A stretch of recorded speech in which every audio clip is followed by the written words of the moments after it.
Hey everyone, what's going on? Joey here, and man, was I not ready to make this video today, especially because tonight we have The Masked Singer, and just announced a half an hour ago all the details you need for The Masked Dancer. That's right, I don't even have a background yet, so we have to do that. There's so many things we have to do. Anyway, before we get started, make sure you subscribe, you turn on notifications, and you give this video a thumbs up. Man, I'm really excited for this. Let's go! So yeah, now it's probably about 35 minutes ago, they just announced a ton of details for the new spin-off, The Masked Dancer. We now know who the judges are, the host, how it's gonna work, all of the master clues, and so right now, I haven't even a second actually to go through them all yet. I quickly just threw it on this computer, and we're gonna go through it together. I know, this is almost gonna be like one of those like reveal videos in a sense, because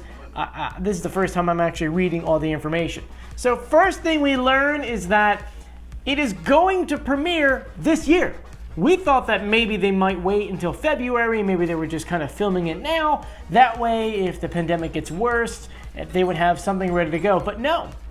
Instead, they're gonna start filming it on, well, they didn't give us a date, but this is December, which I'm automatically just going to assume that it's going to be probably either the same night of the finale of The Masked Dancer, or Masked Singer. Oh my God, there's so many. The two names are gonna get me so confused. But anyway, that's what I'm kind of assuming, or maybe the week before.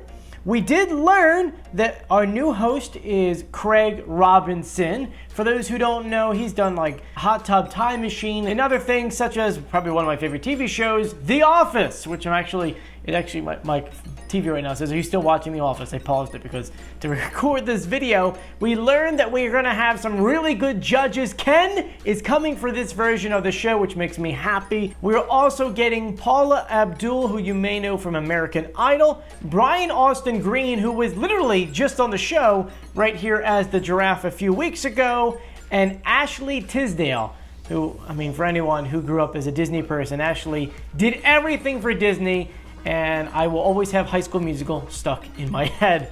Now, these words I'm going to take exactly from the press release, just because I don't want to screw this up. Ready?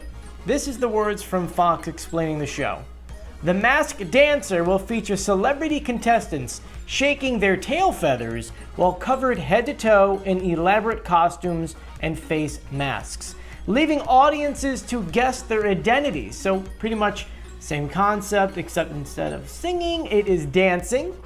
Costume celebrities will be joined on stage by masked partners and backup dancers as they perform a series of dances together.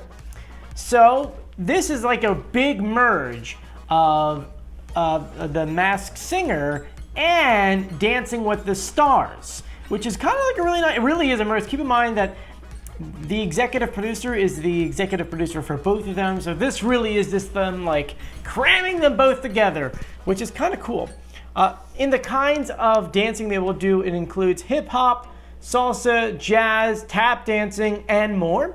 When it comes to dance styles, they say the sky is the limit. Each week, a series of clues will be sprinkled throughout packages, costumes, and routines, leading the panelists one step closer to figuring out which celebrity faces are freestyling behind the mask. So that is what they give us explaining the show.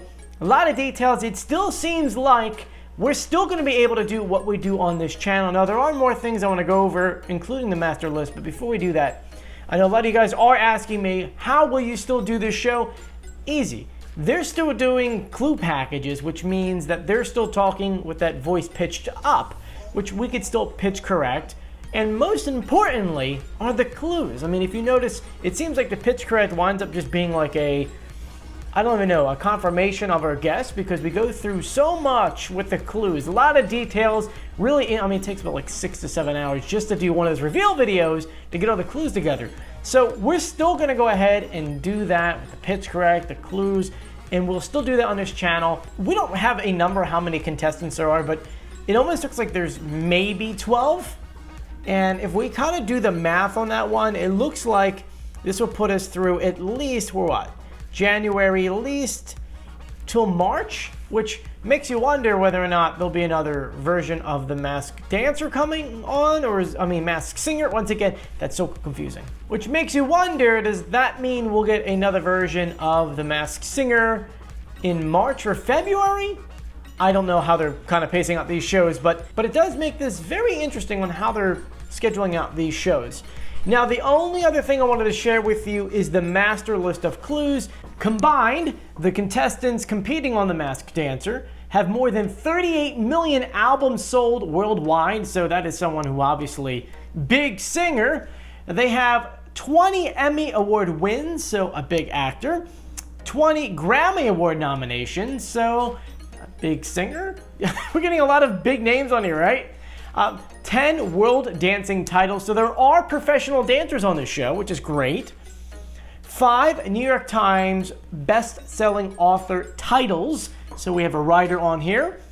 4 Olympic gold medals, so we have an athlete on here who competed in the Olympics. And lastly, 3 Broadway show appearances. So that is our master list of clues.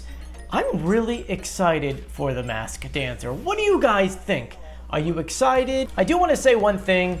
When I first did my Masked Singer video about 2 weeks ago, a lot of you guys told me that you weren't going to watch the show, mostly because it had Ellen's name tagged to it somehow. Now, I don't know if she's an executive producer of the show, but according to everything here, it looks like she's got nothing to do with the show whatsoever. It just so happened that she did the show on her TV show.